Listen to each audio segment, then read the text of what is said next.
Okay, here is a quick lecture on effective presentation design. The aim of presentation slides are to enhance the learning and the understanding of an oral presentation. So the presentation slides that you are designing are to supplement what is being said.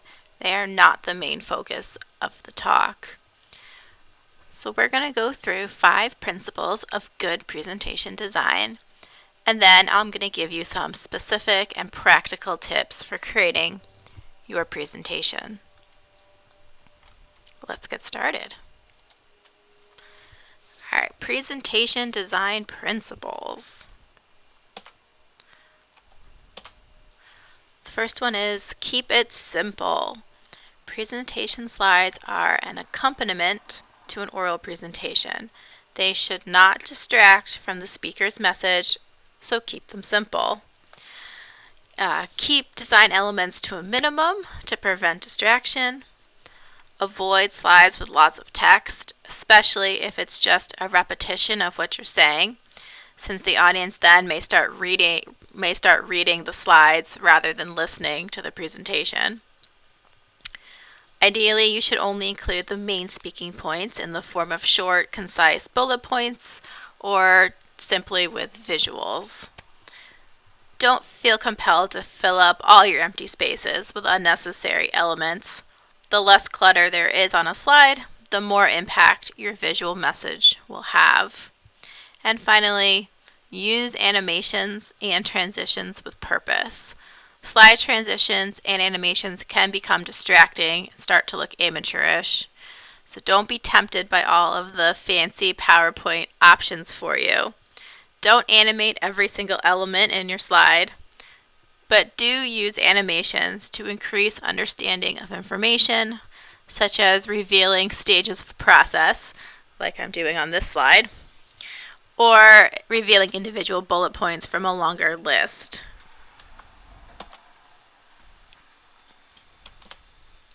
Use visuals. Visual aids are an important element to an oral presentation. They can clarify, emphasize, help the audience understand, and show examples of what's being discussed. The visuals are going to help your audience engage and maintain their interest in the presentation. And it's also important to note that often in presentations, data is presented, and the use of charts and diagrams is a really great way to visually display data in a compelling way to help your audience understand facts and figures. Next, we're going to consider color. Just as when designing for print or in fine art, colors can evoke emotions and colors can improve understanding. Also, research suggests that using colors increases people's motivation to read and their enthusiasm for a presentation. So colors are important in presentations. Definitely avoid using too many colors, since that can start to look cluttered and unprofessional. And keep your color themes continuous throughout the whole presentation. So if you started with a blue color to highlight certain keywords, on your second slide, make sure you do that same technique on all of the rest of the slides. You can use colors in a presentation to highlight certain themes or topics, to point out which section of the presentation you're in. You can use color in different ways that help the viewer navigate the presentation. You can also select colors that make sense for your presentation. So just like at the beginning when we said colors can evoke emotions, colors also remind us or reference different things, whether it's in nature or within our culture. So for an example, if you were giving a presentation on clean water, using bright and clean shades of blue might be appropriate, but using muddier browns or earth tones definitely would not complement the content. So choosing appropriate colors is important. Next, we're going to choose fonts for readability. Sans serif fonts like Arial, like in that white symbol there, are usually best for presentations. The line weight variation of a serif font, which helps the readability in a print format, actually becomes an impediment in digital display. It's just harder for your eye to look at the thick, thin contrast of serif fonts on a digital display and read it clearly. So large, like 24 point or larger, legible letter forms ensure easy readability of your slides. Try to limit your font selections to 2 or less typefaces, and use font variations like bold and italic strategically, since large blocks of bold or italic text is very hard to read.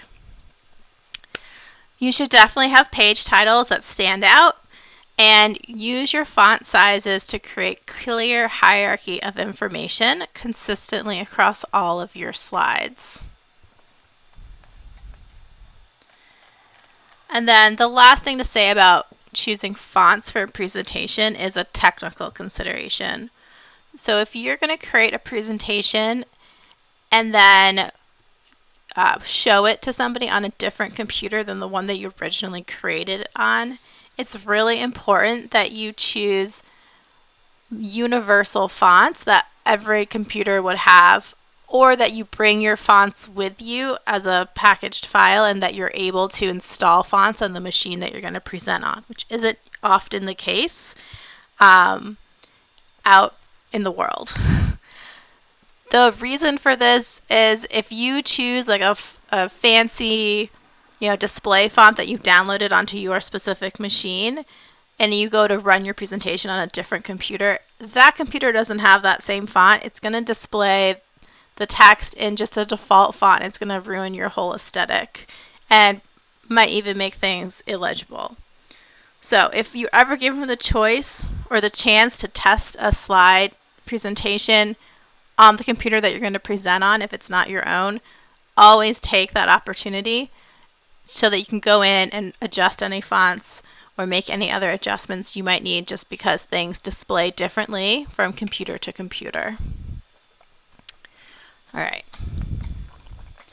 And our last design presentation principle is consistency is king.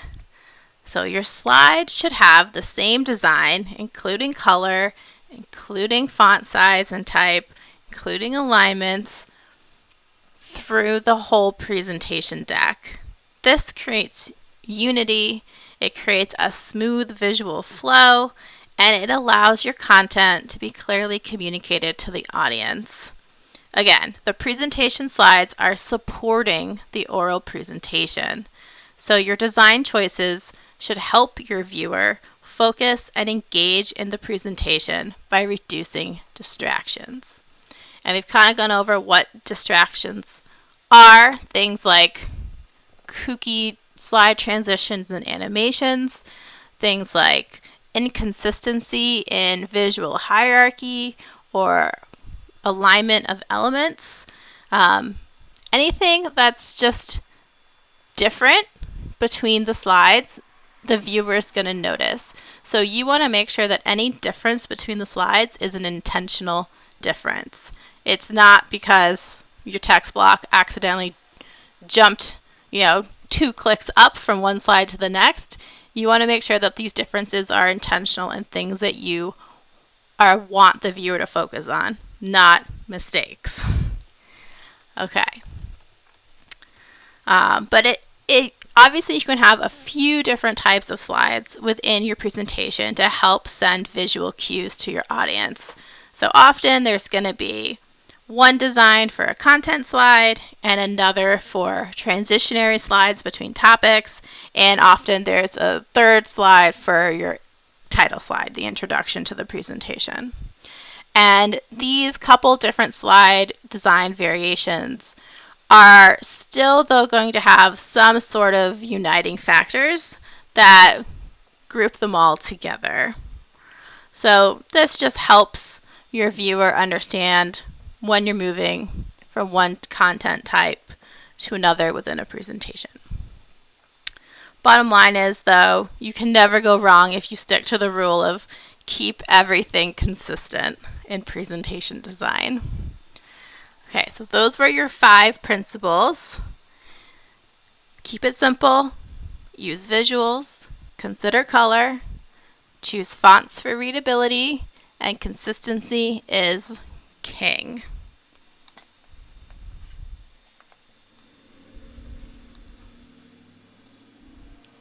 Okay, now we're going to go over just some practical tips for putting together a presentation.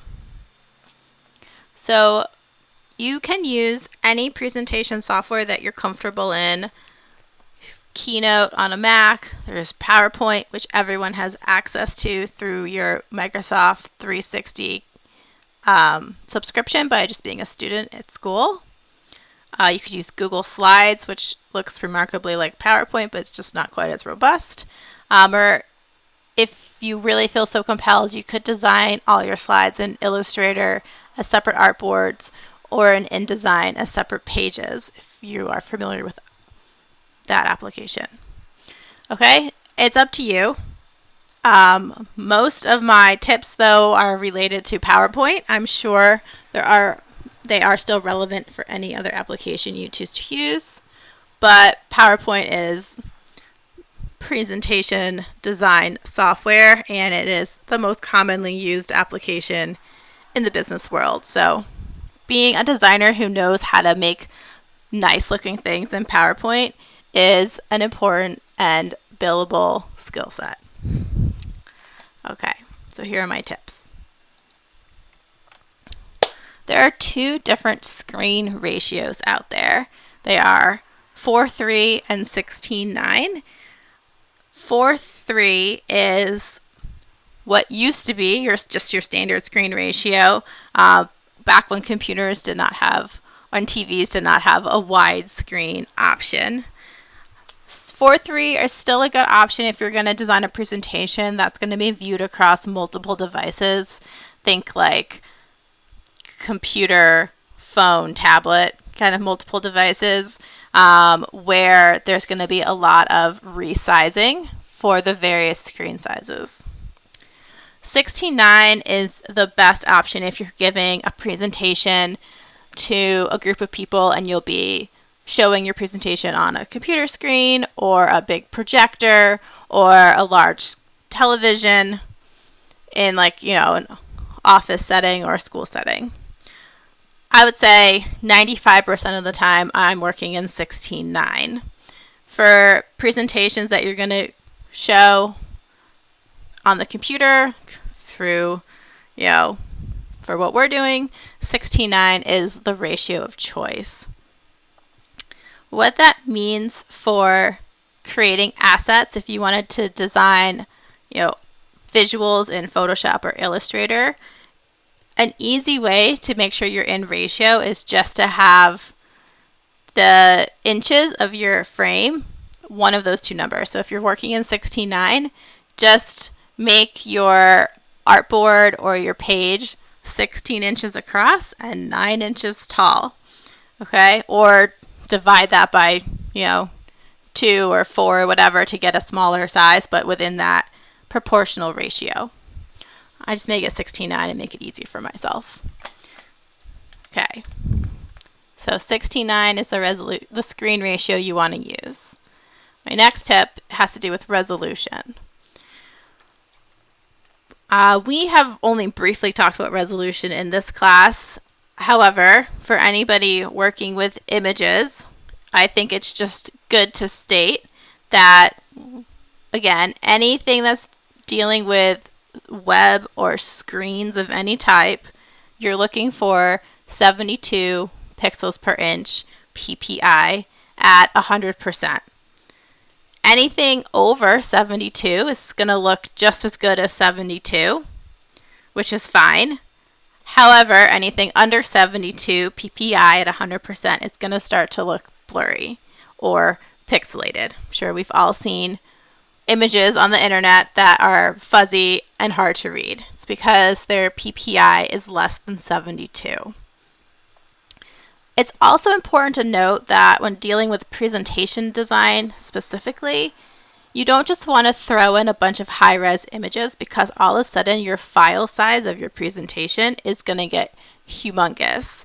And that becomes problematic because not only does it take a long time to load, it all of a sudden can't just be emailed and shared easily.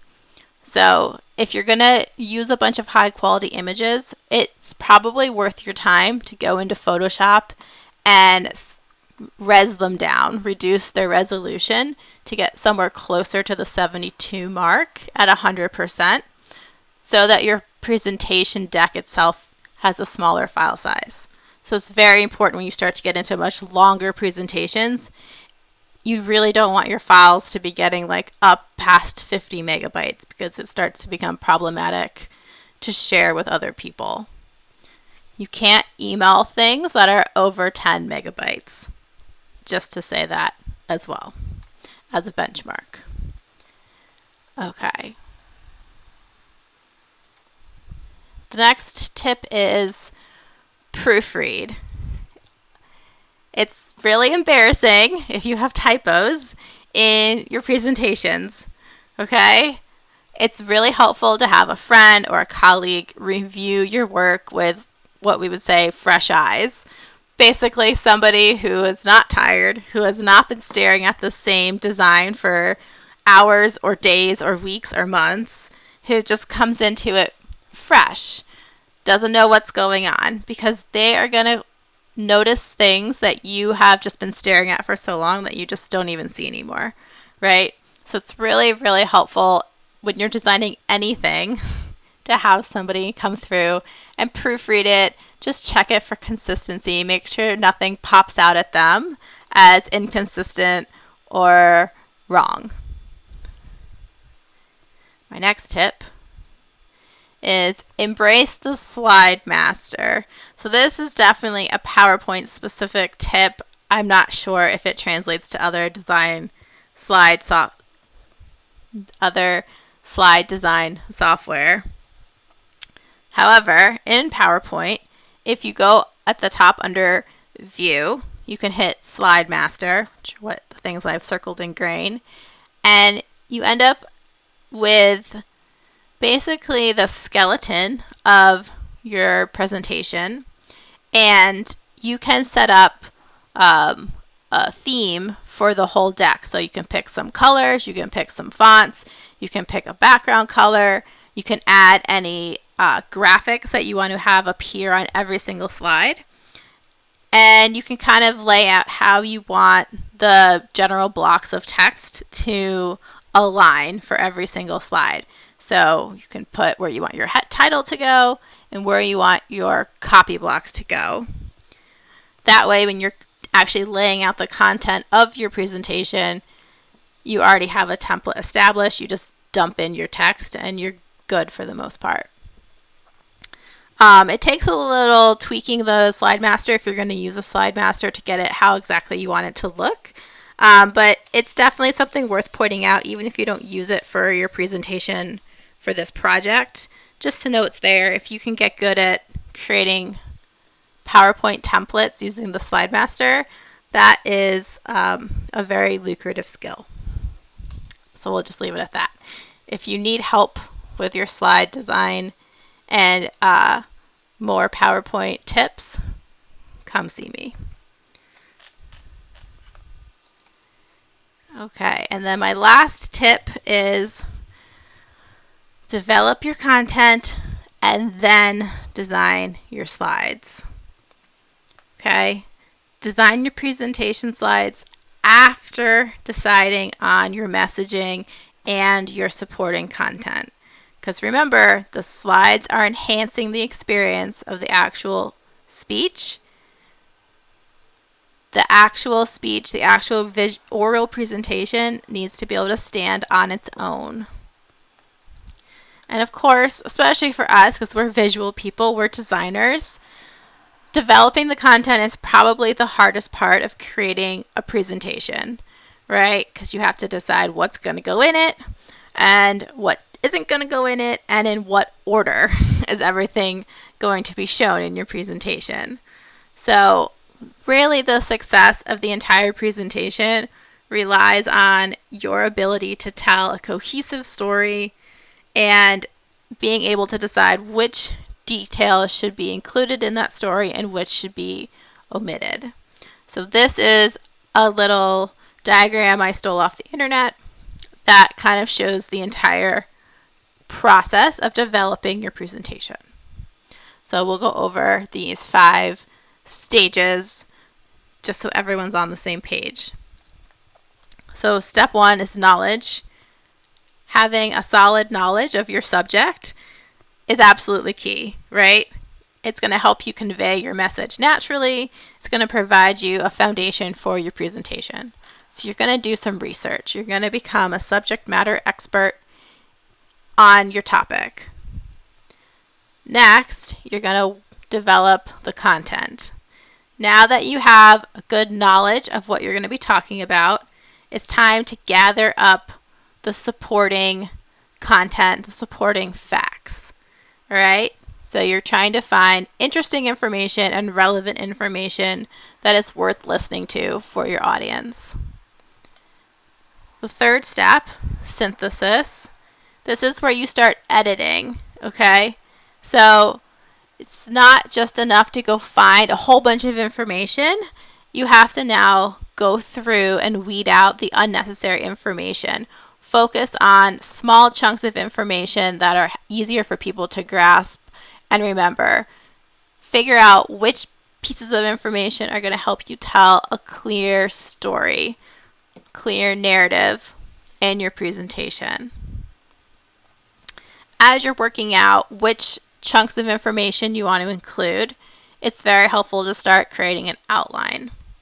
Okay, so an outline just sort of puts those different chunks or those different main ideas into a list or some sort of flow, and it lets you arrange those different chunks till you find a logical flow of information for your presentation. And then you finally make it to design. So I really want to stress that you do not design your presentation slides until after you've decided on your message and your supporting content, until you've basically written the entire presentation. Okay? Once you make it to the design phase, you're still not going to be into PowerPoint or your design software. You are going to go get a piece of paper and a pencil and you're going to sketch. You're going to sketch what you want your slides to look like. I always sketch out ideas for 3 types of slides. For a title slide, a transition slide, and a content slide. If you know you're going to have other types of slides, now that you've written your presentation, design for those special slides as well. It might be like a portfolio slide where you have like a big picture and a little bit of text, or like an image only slide. Whatever other types of slides you're definitely going to include now that you've written your content, make sure you design with paper and pencil in thumbnail sketch form what all those things are going to look like first. Okay, this is the best advice I can give you. Use paper and pencil, use like Microsoft Word or some sort of word processing platform to do all of this stuff first before you open your presentation software. It will save you so much time in the end. It's amazing, like once you get into the PowerPoint, you just are distracted and it's much harder to rearrange information in PowerPoint than it is in Word, where you can just naturally copy and paste and rearrange your different chunks of content until you like the flow and create some sort of rough hierarchy in Microsoft Word. Because then when you get into PowerPoint, you're just designing your slides and translating the content into PowerPoint. It's much more efficient. Okay. So once you're in your presentation software, whether you're using master slides or you're just going to design slides in normal mode. That's fine. Design your 3 different types of slides, and then the best tip is just keep duplicating slides that you've already designed, and that way you ensure that all the alignments are the same, the colors are the same, etc. Especially if you're not going to use slide masters. Just duplicate your slides and type over them. That's another good tip. All right, and the last stage of this chart that's not listed, step 6, is delivery, right? It's not over till it's over. Make sure you practice, practice, practice, because the more comfortable you are with the content, the more confident you'll be in delivering it, and the better your presentation. All right. Thank you. It's always nice to end on a nice, happy closing slide, right? Or you can have like a slide at the end that says like questions, if you would like to open the floor up to questions. So thank you. I hope that was helpful, and good luck designing some nice slides.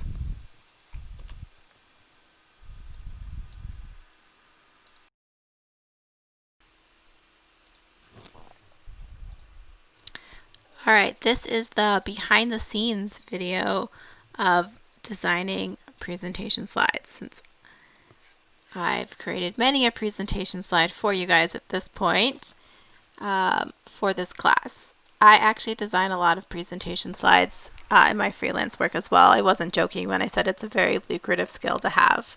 So the better you get at designing in PowerPoint and Word, it's a very marketable skill. All right, so I thought it would be helpful if you could see this presentation deck, which is pretty short and pretty designy for my slide decks, and how I created it to maybe help you guys in creating your slide decks in an efficient and professional manner. Okay, so the first many steps that I went through at the end of how to come up with something was not even using PowerPoint. It was, I use Word. So you can see here, this is my Microsoft Word file. This was the title of my presentation. This was everything I actually said, or basically everything I actually said. I sometimes get off track. But you can see I went through the internet and found a bunch of sources, compiled the information. I kind of just like dump everything in Word, and then I go back through and sort it into the relevant chunks and figure out the flow of my presentation that way. So that's what I did to create this document. And you can see I use some of this just styles. I don't care that it's ugly, just to delineate the different sections. So like this was the title of the presentation. This was a transitionary slide, and then we went through the 5 design principles. I labeled them. This is the next transitionary slide, and these were my practical tips that we went through. And if you take images off the internet, like I just copy and paste them right into this Word file. That way I can copy and paste them right into PowerPoint. That's one of the good parts about using PowerPoint and doing like web quality presentations, is you can take stuff off the internet. You can just paste it into PowerPoint. You don't have to worry about linking files like you would in InDesign or Illustrator. So that's always nice. If you're going to use Illustrator or InDesign, just make sure you download any images you take off the internet so that you can link them in that way. And then you can see that was the whole presentation. And you know, I'll like bold stuff or all cap stuff as visual cues to myself that when I'm speaking, I want to make sure I emphasize those different words. But otherwise, this is like for my eyes only Microsoft Word file that I'm going to use to then create my PowerPoint deck and to deliver my presentation. So you don't have to memorize your presentation, but it is helpful to be comfortable with what it says so that you can speak off the document without having to read every single word of the document. All right, so then I got to making my presentation.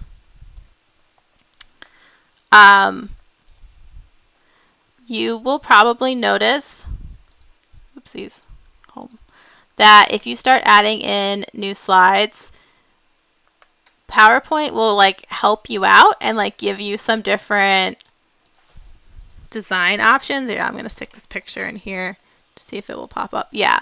So it'll come up with design ideas, and like a lot of these aren't terrible, so feel free to be inspired by some of what PowerPoint's just going to give you. But you can create anything you want, and you can create any of these types of graphic elements just straight into PowerPoint. So like everything I made in this presentation, I just made it in PowerPoint. You can definitely make it in Adobe Illustrator and then save it out as SVG files or as GIFs with transparent backgrounds and put them in PowerPoint. You could do any of that stuff too, whatever is easiest for you. But so this is just one large picture. I'm going to turn that off. This is a text box. This is a rectangle. Okay, so that's, and you can see underneath here is what I originally had as my title slide design, but I ended up changing it just based on the picture that I found, and the word presentation was so long it didn't fit good in this vertical box, so I decided to change it up. So this is a transitionary slide. You can see this one and this one. I'm using different photographs, but they have the same bar element and the same typeface in the same place, so there is some consistency between the two. But I also changed up the coloring so that the first half of the presentation was blue and the second half was orange. But otherwise, it's the same headline style in the same location, so there is alignment consistency between the whole presentation. But I am changing up the color to help you as the viewers understand that we've moved through a different phase of the presentation. So when I was creating something like this that built on itself, I designed this last one first to make sure that everything fit and looked the way I wanted it to look. You could definitely use the animations to make each one reveal separate, but like just an easy, quick way to do it is just to literally duplicate. So if I just duplicate this slide deck, which is Control D as in dog, or Command D if you're on a Mac, 5 times because there's 5 boxes. And on this one, I just deleted that one, and then the next one I'll delete, you know, these, oopsies, these 2 boxes, and we'll go from there. So that's another like good trick. That way I know that everything is perfectly aligned because I'm just duplicating and deleting. So that's a good tip. I did the same thing for this whole series. That way I didn't have to worry about any of this art on the side shifting as I built up the levels. And actually, instead of deleting content so that the type didn't shift, I just put a white box over stuff I wanted to hide. So another good trick, just put a colored box over stuff and it disappears like that. Okay. All right. So the slide sorter is right here. It's the one with the 4 little squares button. This is really handy just to get an overall sense of your whole presentation, and you can like click and drag to like shift stuff around if you want to change the order of things. This is also where you can add some transitions to your deck. So if you wanted to add a transition to the whole presentation, you can just click the top one, hit shift, click the last one, select all. Transitions are up at the top. And again, try not to use some of these like more wacky ones like this. Anything that's like strange is distracting. But like push, wipe, reveal, those are all perfectly fine. And you can change the length of how fast they transition up here under duration. And if you change stuff, just hit apply all. And you can see them do their thing. If you have a star, that means you have a transition. And then animations sort of work the same way. You're going to have to go back into regular mode. If you're going to animate something like this, you'd have to group all these elements together and then animate the block. Again, try to avoid some of these like those. Those are not very professional. Try to keep them simple. And then again, you can affect the duration, the delay, how they're going to start, whether it's on click or linked to other elements on the slide. And it ends up being ordered. So if you need to, I've got to do more than one to reorder it. Let's see, group. Ugh, don't use that transition. Don't use that animation either. Okay. So here, instead of on click, we can say with previous. That will give this a number 1 also. There's these little numbers so you understand the order that things will animate. And then so that one's on click again. And then if I open this animation pane, you can sort of see again, it's almost like your layers panel. It's like a regrouping of what's happening. And you can change anything in this panel as well that you could have changed up at the top here.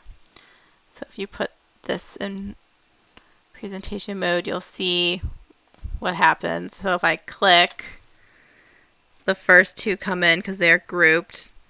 And then if I click again, that one comes in. It's number 2.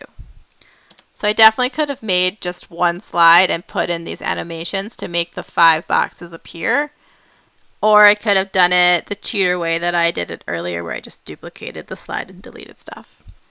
The choice is yours, however you feel comfortable working in PowerPoint. Alright, so that was animations. The slide sorter is also good just to get a general look at your deck and make sure that things do look consistent, that you are using color appropriately, that you do have the same like transitionary slide aesthetic, because a lot of those slides happen so far apart that you might need to like put stuff together to really be able to look at it. And always flip from these like normal modes to slideshow mode just to get a good sense of what things are actually going to look like, because it's just easier to really see it when it's big. Okay. So the last thing to show you, this is a really good tip. See these gray dotted lines? I can drag these around like guides like we use in Illustrator or Photoshop. To turn those on, you go under View, Guides. Grid lines will give you sort of like a grid if you find that helpful, but the guides are the thing that you can, if you have your cursor outside of the actual slide, it's easier, and you can click and drag. And then you'll see that guideline from slide to slide. So like I always use it to try to align like text to graphic elements to make sure that everything is nicely aligned as I move through my deck. Another handy tip is if you hold down Control while you click and drag a guide, you can make a second guide or as many guides as you need. So that is a trick that not a lot of people know. So if you hold down Control, I'm assuming it's Command on a Mac, and you click and drag the guide, it duplicates the guide. So then you can have a bunch of guides if you need them to align stuff. Like so. So then if I went down here, you can actually see that this screen ratio is not at the same alignment as this stuff was. See that? So I would actually have to move all this up if I wanted it to have the same baseline. That's the helpfulness of guides. Again, under View, Guides. Just check that on and you can drag them around. Okay. There's a ruler here too, if you find a ruler helpful. Okay, the last thing to look at is the slide master. So again, still under View, Slide Master. Okay, so every presentation, once you create it, has a default Slide Master set up. And then this is what you can tweak to create slides that you just have to add a new slide, put in content, and it's always going to look exactly the same. The way it works is the very first thing you're going to do is choose your color palette. There's a bunch of obviously default options. You can make your own color palette and choose any background color that you want, or if you want an image or anything like that, you put that in here.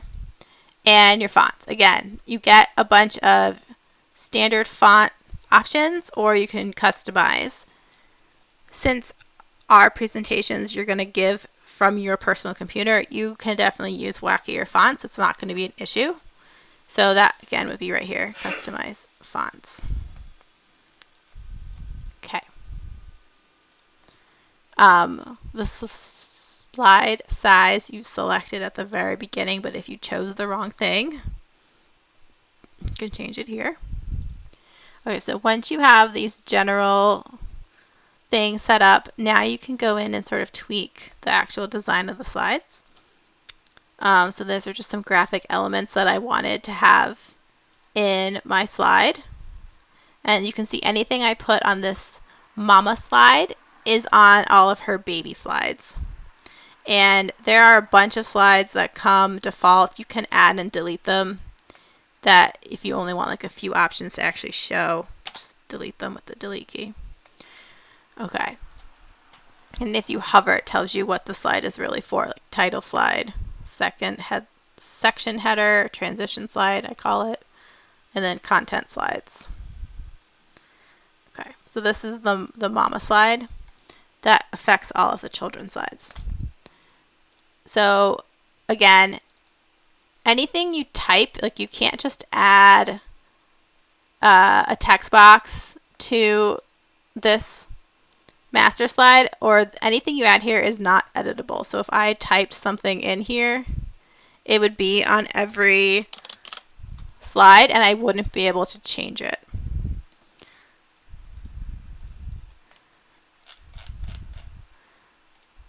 See, this is the slide that the type of slide that I was just changing, and now it says test and I can't select it. Okay, so be very careful to add, not just add random text. Okay, so let's delete this. I deleted up here on the mama slide. Alright, so instead they give you headline area, and you can change the color over here and the font if you don't like the one that you just chose as the default, and the size and all that stuff. And they give you some copy. And if you want bullets or not bullets, you can change the bullets here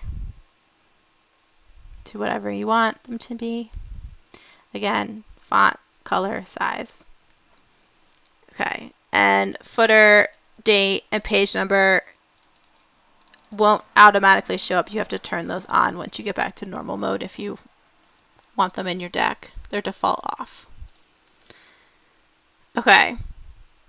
If you want to add additional elements, like on this one I wanted a big photo in the background, how you do that is under Slide Master, you can insert placeholder.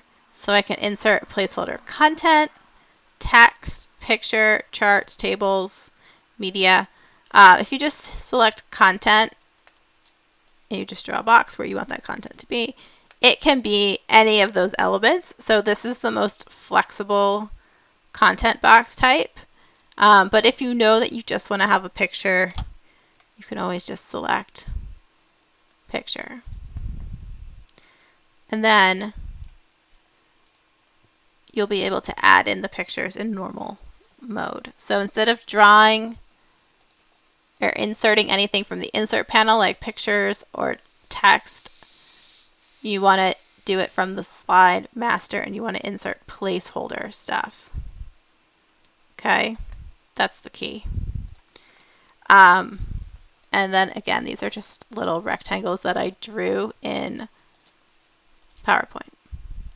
But you can see they're editable up here on the mama slide, but they're not editable down here on the children's slides. So just keep that in mind. If you want to change elements, you can always just draw a white box to delete stuff. You can have multiple slide masters in the same document. So I designed this one and then I just duplicated it.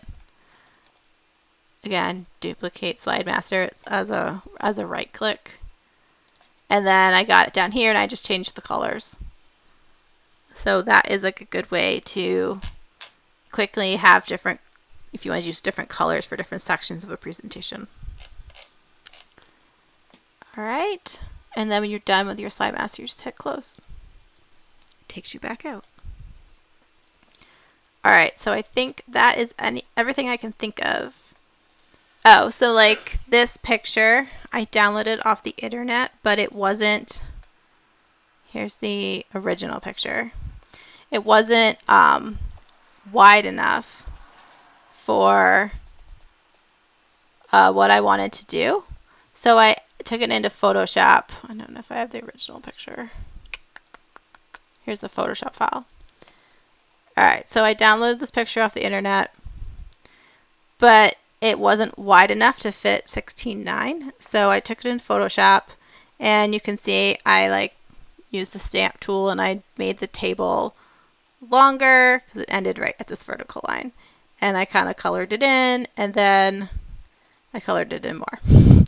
So I colored it in to make the picture wide enough for what I'm doing. And up under image size is where you can see the resolution. So this is a humongous picture because it's 72 ppi. It is way longer than 16:9. And it's a very large image. So it would be worth my while to make this smaller. See, now I reduced the file size from 95 megabytes to only 23. And then I always save my Photoshop files so I can edit them again and then save it as a JPEG. So it's a smaller file still, and it's flat. Sure. Okay, because it's open. All right.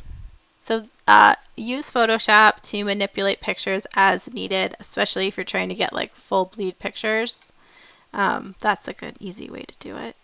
Like this picture, it's short, but the background's white too, so you can't tell.